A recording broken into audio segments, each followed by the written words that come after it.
Biskut Raya. Saya Dr. Z, Super Big Pharmacy. Menu biskut raya ini adalah menu wajib di hari raya. Sekurang-kurangnya bila tetamu datang, tak ada makanan lain, ada biskut raya. Tradisi membuat biskut raya ini meninggalkan kenangan yang sangat manis dalam minda saya. Kerana waktu kecil dulu, Mama buat biskut raya tapi Mama selalu sorok sebab dia takut kami adik-beradik habiskan sebelum raya.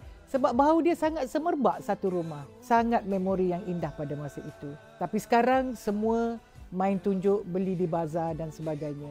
Dan kita juga satu tradisi yang bagus, kita memberi biskut raya kepada keluarga dan juga jiran-jiran kita sebagai mengeratkan silaturahim sesama kita. Berbalas bekas orang kata.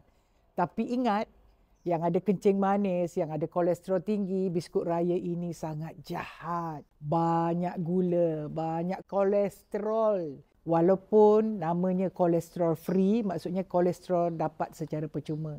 So hati-hati berpada-pada, makan sebiji dua okey, tetapi janganlah habiskan satu balang walaupun sedap.